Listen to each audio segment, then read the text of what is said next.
Thursday, the 13th of February, 5 games, and we are on break for a week. Feels like a bit of a spring break, doesn't it? Is it? I don't think it is spring anywhere, but it feels like a spring break. We will talk about the action. We had an interesting Ben Simmons performance. I didn't think I'd be saying that on today's show. We will get into everything. This is the Thursday post-game show. Let's go balls deep. I'm the type to get shit done. You the type to observe. March Madness on my speakers, but today's November 23rd. Got something loud in the blunt, yeah. I don't say what I want, yeah. Probably somewhere sunny getting tan. Foreign women in the sun, yeah. That's all that I need. That's all that I need. That's all that I need. Got my brothers with me. Got my brothers with me, and my mama's healthy. That's all that I need. Welcome to the Balls Deep podcast, brought to you by Fantasy Basketball International. I'm Adam King. Find me on Twitter and Blue Sky at AdamKing91. Find us on Google Podcasts, Apple Podcasts, Spotify, and YouTube. Anywhere, everywhere you consume fantasy basketball content. We are part of the Old Man Squad at Old Man Squad on Twitter. So we have 5 games, but let's do a little bit of player news first of all, which wasn't really related to today's games. So we got an update from Shams about an hour ago, 2 hours ago maybe, regarding Daniel Gafford. So we knew he was out for at least a couple of weeks with a knee sprain. We were expecting an absence longer than that. And here we are, 6 weeks minimum. I think it's more than that. A grade 3 sprain is basically a complete tear of the MCL. It is it does heal itself, so shouldn't require surgery. But recovery time is 6 weeks is best case, very best case. I don't know what path they're going to take here, the Mavericks, because Anthony Davis could also need surgery. Do they just shut it down? I don't think so. It's going to be interesting to see what they do here. Obviously, on the back of the trade, it's just compounded things with no Anthony Davis. Lively was already out, and Gafford. Look, honestly, Lively could be the first player back. We just don't know. Gafford is a drop. We don't need to hold him unless the fantasy playoffs start really late, then maybe you get him. But yeah, we're not holding him, I don't think. All right, let's get into the games. All right, Golden State let's do player ranks because there's some weird names in this list today. Top 10 players for the day. Number 1, and we will get to Dallas. Dante Exum was the best fantasy player today. Love to see that. Zach LaVine, Ben Simmons, Javonte Green, Naz Reid, James Harden, Jose Alvarado, Brandon Pajemski, Tyler Hero, CJ McCollum. And then I'll just to shout out, Carlo Matkovic was 11th. So we'll throw his name in there as well. All right, now let's get into the games. Golden State at Houston. Another good win for the Warriors, although honestly, the Rockets just looked cooked. They are so ready for this break, I think. But it's a good win. So Jimmy Butler looking solid. It's a fairly empty line here, but the numbers are fine. Steph Curry continues to play very well. Brandon Pajemski, just going at him. Steve Kerr has come out and said that he will be starting. We know how much we should trust Steve Kerr. That's not very much. But for now, we add him. He led the team in minutes here, 18, 5 and 4, 4 steals, 1 block. Draymond Green, 13, 4 and 8, 2 steals, 1 block, playing at center. This is sort of, I don't know. I mean, this is what we thought might happen, that they would just go with him because none of their other center options are actually any good. And Moses Moody, look, I mean, he's playing 10 points, 6 rebounds, 2 steals, 2 blocks. He's not a priority, I don't think, but it's working. They're playing him. I don't mind giving him a look. For Houston, not really taking a lot out of this. As I said, it was just you look at, the starters, 30 minutes for Thompson, 21 for Brooks, 27 for Şengün, 22 for Jalen Green. They just went with their bench unit here. They sort of got them back into the game. But Jabari Smith will be back. Tari Eason will be back. Fred VanVleet will be back. So a 25-point performance by Aaron Holiday. Very good if you streamed him in. No need to be holding him, though, I don't think.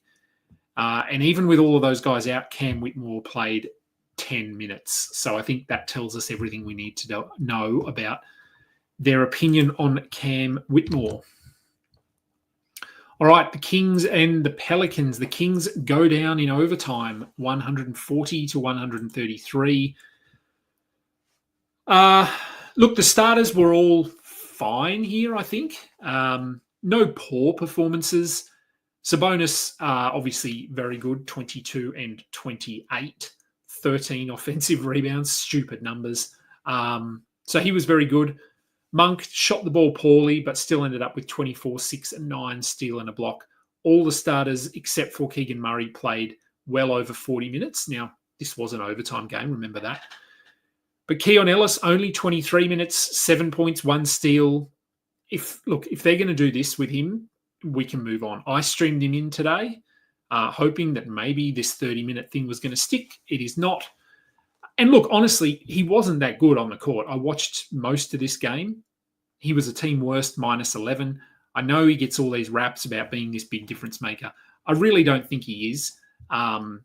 He helps them at times, but he's not winning them a title or anything like that. You could argue they are better with him on the floor, and I have said that I think he should start over Keegan Murray. Even if he was to do that and he was to be a must-roster player, he's really just defensive stats and some threes.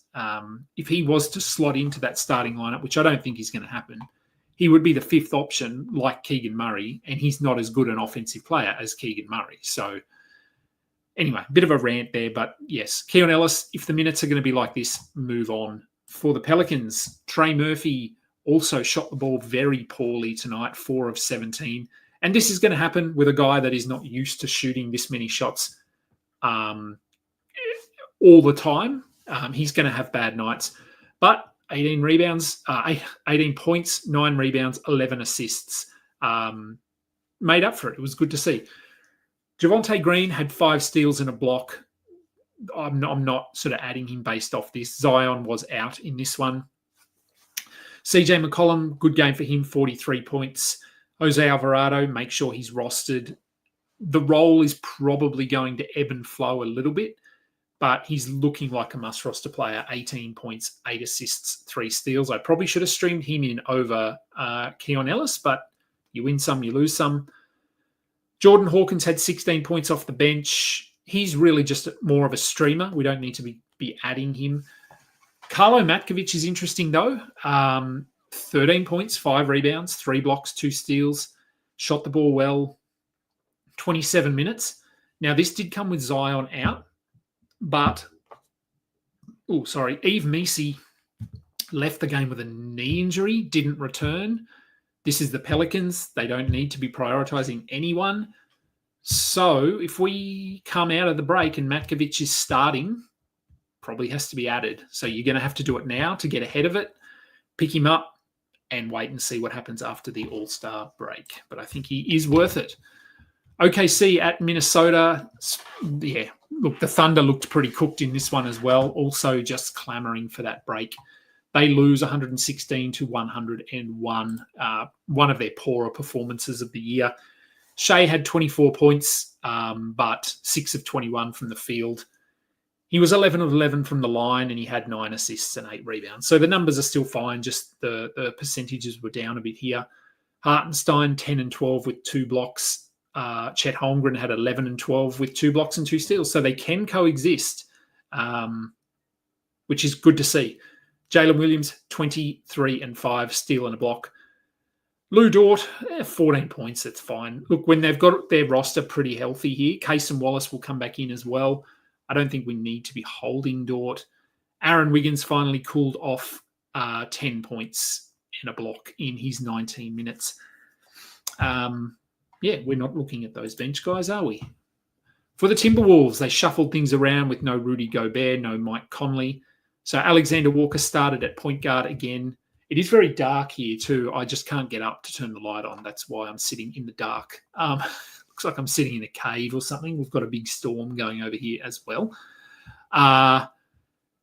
McDaniels was good, 21 points, 6 rebounds, 5 assists. I actually didn't stream him in tonight either because I thought, oh yeah, Thunder, pretty tough matchup, but he was good. Jalen Clark had 2 steals in his 24 minutes. He got the start, but didn't do a lot with it. Edwards had 23 points on a lot of shots, 5 of 18. Naz Reid moved into the center spot, which we thought he probably would do, and he had 27, 14, 7, and 1. Huge sell high on Naz Reid at the moment. Julius Randle, we assume, will come back at some point, but we haven't really had an update.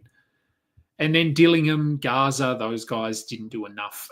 And I would assume that the Gobert injury was nothing significant. Conley will probably also be back after the break, as might DiVincenzo.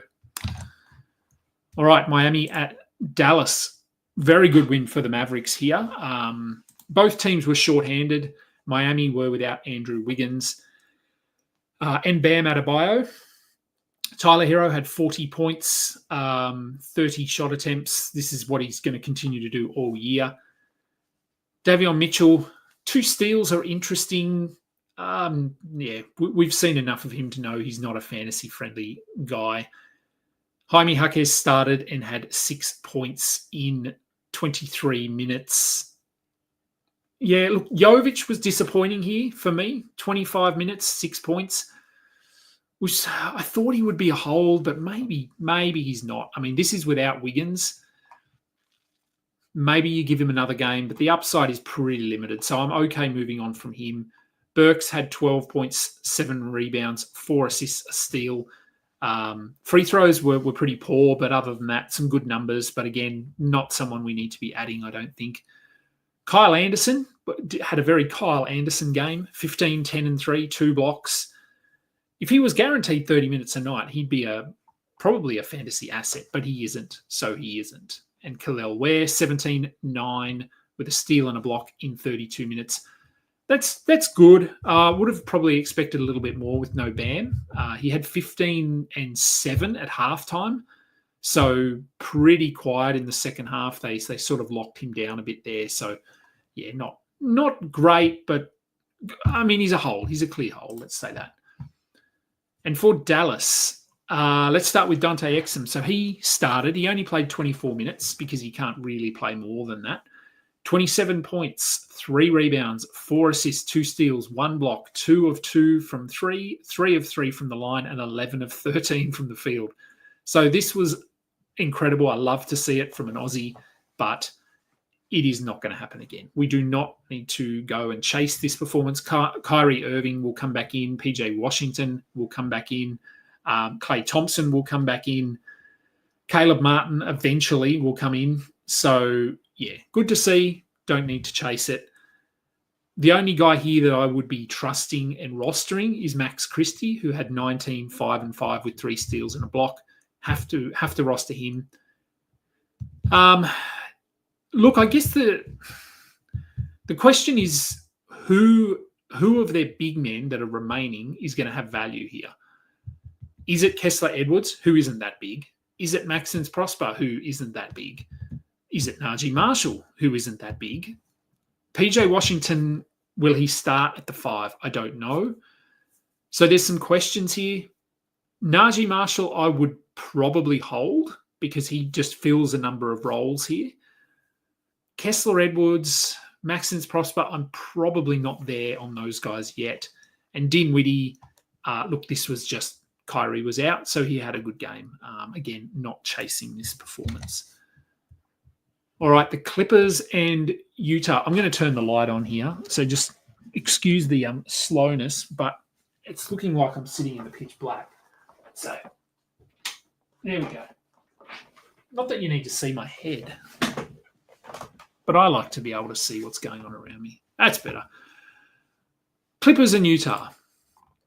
Clippers get the win eventually. They were down by 20, close to 20 in the first half, but they do pull this one back, which is good for the Jazz. For the Clippers, Norm Powell, 41 points, nothing else, but 41 points, 5 threes, 10 of 13 from the line. I'd like to see 11 or 12 of 13 there, but that's okay. Derek Jones, look, they're getting deeper, this team, so we don't need to be holding him. Zubats, yeah, look, I mean, he wasn't played off the court, but he just wasn't playing that well. Harden had 32, 10, and 7 with 3 steals and 2 blocks. Also a little bit poor from the free throw line, 11 of 15. So for Harden, that's not great. Chris Dunn, if you streamed him in or held him overnight, he gave you another 3 steals. Bogdan Bogdanovic had 7 and 3 steals off the bench in 23 minutes. Maybe he forces his way into the discussion, but we're not there yet. Let's talk about Ben Simmons. 12 points, 7 rebounds, 6 assists, 3 steals, 1 block, 4 of 4 from the line, and 4 of 5 from the field in 27 minutes. He looked good. I don't think I'm adding him yet. Kawhi was out, so remember, he's a pretty significant part of this team. So does Simmons play ahead of Chris Dunn? Does he play ahead of Nick Batum and these guys as a 6th or 7th man, or does he just simply slide back to being an 18-minute-a-night player? We don't know. Again, if you want to just add him, I assume he will still miss back-to-backs, but was that just the Nets not wanting to play him? We will find out when they come to a back-to-back. He didn't play this back-to-back. Moving forward, though, I'm not sure. But he's good in specific builds. If you're punting points, if you're punting free throws, he's very good. So if you want to take a flyer on him, if you've got pickups to not waste, but just to utilize, then I think you could give him a look. On to Utah. They played all of their big guys, except I did say in the pregame show, look out for a late addition to the injury report. And sure enough, Walker Kessler was added to the injury report with a thumb sprain. And yet he was on the bench without a brace on his thumb, cheering, clapping. It didn't look like a sore thumb to me. Filipowski got the start 20 and 10, so I streamed him in and I said I was just going to hold him in the hope that he plays, and he did, so I'm pretty happy. Collier had 16 and 8 with 4 steals, so this was really good to see the defensive upside translate into fantasy production. Markkanen was solid, as was John Collins. Keontae George closed the game over Svi Mikhailuk. He had 13, 4, and 9. Sexton will come back. Clarkson will come back. But until then, we hold Collier, we hold Keontae George. I don't think I'm holding Filipowski. I know this was good, but Kessler will be back in the next game, I would assume. As you can hear the rain. All right, let's do some quick questions. There aren't too many, so that's good. Is Podziemski an ad over Levert and Kamara? Can never trust Kerr's words. Truer words have never been spoken, Joseph Kim. Is he an ad over Levert? Yes, I think I would have him over Levert. Over Kamara, I think it's a toss-up. If you can take a bit of a risk, I would. If you're looking for a safer sort of option, I'd probably hold Kamara because I think his role is very secure. Wayne was offered OG for PJ Washington. What are my thoughts? No. I don't think so. I mean, I know Washington's out at the moment, but I think he will be back after the break. And he does more. I think rank-wise, they're probably pretty similar, top 50-ish, top 60. But OG, a lot of his value is tied to steals, where PJ Washington will score a little bit more. He's a good rebounder, and he's going to have to be. And he's a serviceable defender. He's good on that end as well. So I think I'd prefer PJ there. Just with the trajectory here of the Mavericks not having a center for the next 2 months. Lone Des, is Matkovic an ad? Yeah, look, I think so. I think he might be. Hinny Minnie, hope the results turn out well tomorrow. What results? Are you talking about the knee results? Let me know. And you also regret dropping Jose. Yeah, look, it happens this time of year. We're very reactive to things. Yeah, look, it happens. Again, I don't think he's going to be a top 50 player that's going to win or lose your season. It would have been nice to have him there, but he could come out after the break and have a couple of poor games. Hinny Mini, would I use my last ad for the All-Star 2 weeks for Ben Simmons? Great for my build. Would drop Hayes, Keon. I don't think I'd be dropping Hayes just yet. Keon, would I have Simmons over Keon? I mean, they're both pretty good for your build. Again, I think, yeah, I'd be okay with that. Simmons is really just a flyer at this point because Kawhi will come back. But, yeah, I'd hold on to Hayes. I'd be okay taking a flyer on Simmons over Keon Ellis. Also, where the hell is Kelly? Yeah, I don't know. Yeah, I'm assuming they're discussing a buyout here with Kelly Olynyk, what's going to happen, and probably negotiating with other teams before they announce that he's been bought out. There's probably some goings on. So I don't think he'll play for the Pelicans unless they can't, unless there's, because he will want to play. So if they say, yep, look, we're happy to buy you out or for you to play, they would then let other teams know that he is going to be bought out. I think this can happen anyway. If other teams come back and say, yep, we will sign him if you buy him out. What he doesn't want is to be bought out and then just sitting around doing nothing. So I think that's probably what's happening, and we should get some clarity after the All-Star break. Matkovic or Diabate rest of season? Well, that depends on Mark Williams.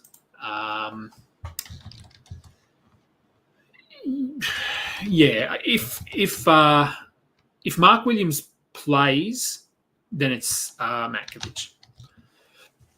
If he doesn't, it's probably Diabate. So I can't really answer that one until we have, some clarity there.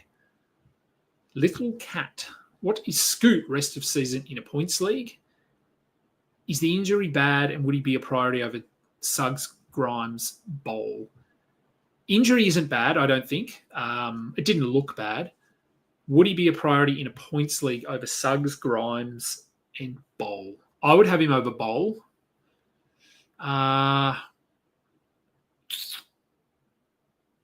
You could make a case for him over all three of those guys. I think in a points league, definitely over Bowl, but I'm low on Bowl. So Grimes, not sure on Grimes yet. What his role is going to look like long term. Suggs, we know his role is good, but he's been so injured. So maybe not Suggs. Grimes 50-50. Bowl, yes. All right, Johnson, you. I say to get ahead of grabbing Matkovic. Would I drop Buzelis for him? I'm looking for a centre as I lost Ayton. Who would be better for rebounds and blocks? Blocks, they're probably pretty similar, I think. Yeah, I mean, maybe Buzelis has slightly more upside in blocks. It's pretty close. Rebounds, though, I would go Matkovic. So, I'm okay with that. I guess the risk is that we don't know how long Misi's going to be out and what's Matkovic's role going to look like. Buzelis, I think, is locked in now for 30 minutes rest of season. If Pods averages 30 minutes a night, is he an ad over LeVert and Kamara? Did we answer that one already? Oh, yeah, we did. And I think I said LeVert, yes, Kamara, maybe.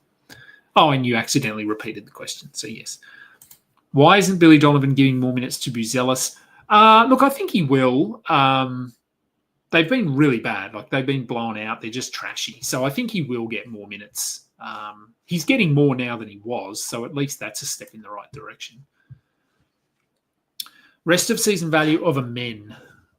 Little debate on Reddit. There's a little debate on Reddit whether a man is going to significantly lose value to Jabari and Van Fleet. Thoughts on podcast P rest of season? So Amen Thompson, he will lose value, yes. Significantly, I'd like to think no. He's better than Jabari Smith. that the Van Fleet returning. I mean, we had a good sample size of Amen next to Van Fleet. Van Fleet's only been out for a week, so we know that Amen is a top 50 player when Van Fleet is playing, top 40 maybe.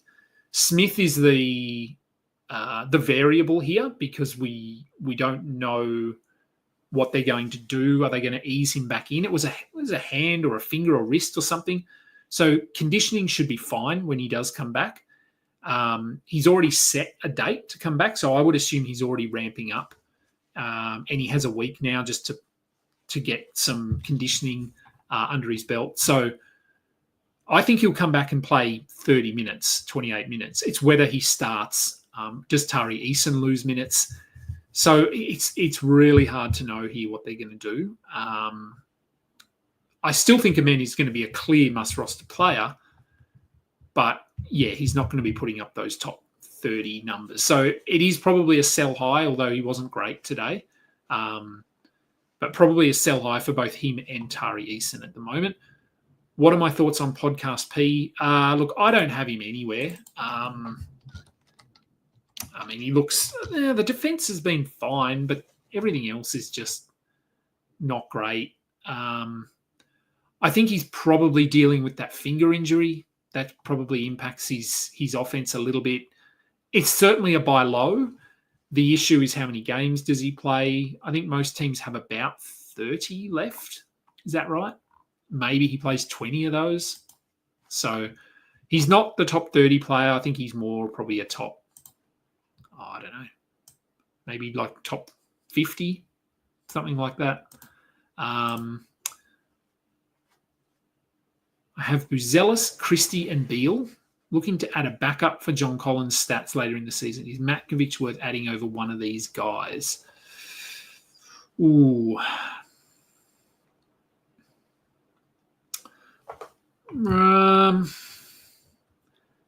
Probably not. I don't know. Buzelis would be the one there that I'd consider adding him over. Yeah, probably not Max Christie. I think he's going to have to play a big role here for them. So, yeah, I'd be holding him. I think the others you could make a case for it, though. Yeah, so hold Christie. Beal... I mean, Phoenix want to win, don't they? Surely. Different stat sets too. I'd be okay if you wanted to add him over Buzelis. I think they're probably pretty similar. We talked about it earlier.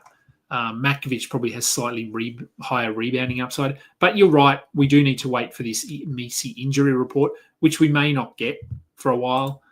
And we have a Messi question from Fierce Kane. Is Messi droppable to stream?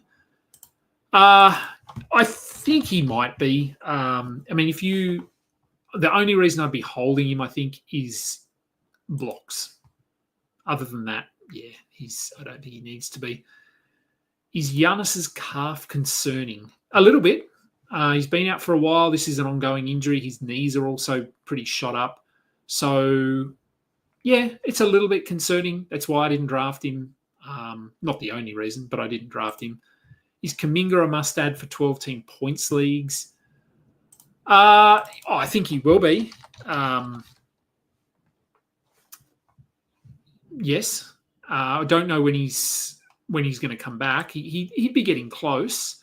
I don't know when he went out, but category leagues, he's probably 50-50. Points leagues, I think he will, because a lot of his value comes from points, as we know. So I think in points leagues, he's probably worth it if you've got an IR spot. Do I think it's worth stashing a player over the All-Star break or saving the extra ad for the end of the week? Look, I wouldn't do it now because we have like 6 days. I think it's okay to do it if we get some injury. Like if we get an update on Tuesday next week that says Messi is out for going to be reevaluated in 2 weeks, then I would go and add Matkovic. Right now, we're not going to get many updates. So, yeah, I'd probably wait if you've got limited moves. What about Klingon rest of season? Don't believe 30 minutes, and he was not that great in the past when Aiton was out. No, look, yesterday was certainly a high point for him. We have seen him starting earlier in the season. He was not that good. 30 minutes, that's probably his max. I think he's going to be more around the 20, 26 because Rob Williams, remember, wasn't there yesterday. So when Williams plays, he can play 20 to 22 minutes. So I do think that was best case yesterday for Klingon. And Joseph Kim probably got asked this a lot recently. Is it possible Mark Williams doesn't play again? It's a discussion, yeah. I think he will play, and I think he will play for Charlotte. Dalton Connect is already playing for the Lakers. We haven't heard anything about this sort of the Hornets asking for clarity and wanting the trade to go through. I assume that he will play for Charlotte at this point. I haven't heard anything saying he won't. So I also have him in a lot of leagues, so I'm probably being an optimist. But yes, it is certainly a possibility, but I like to think that he will play. All right, I'm going to get out of here. Now, there probably won't be a show tomorrow. Well, not a pre-game show. I might do a show. I did get the results of my knee. People, I don't know if anyone cares, but yes, torn ACL, torn meniscus. So I am on the bench for, well, a while. Let's say that. Won't be going anywhere. We'll meet with my surgeon on, well, hopefully next week to get that surgery done. So I will be at home and I will have time to record shows. But I'll figure it out. I'll figure out what I'm doing. I've got an idea for this weekend, which, well, actually, no, it probably won't be this weekend. It'll probably be early next week. So I will keep you posted, but I need to talk to some analysts before I start anything. So, all right, everyone can get out of here. I'm going to go and see what we're doing for dinner. I'll be back tomorrow, potentially. I'll probably do a show after the All-Star break, just to talk about the All-Star game and what I thought of it. Oh, Henny Mini, it was my knee result. Yes, it was not good, obviously. But I'll let people know. Yep, I'll be around. Thank you for watching. Please go and download. Please go and like. Please go and subscribe. I'm Adam King. This has been the Balls Deep post-game show. Until next time, catch ya. You just listened to another episode from the Fantasy Basketball International Podcast Network. Thanks for joining us. And for more information about joining our community, please check out our website at fbibasketball.com.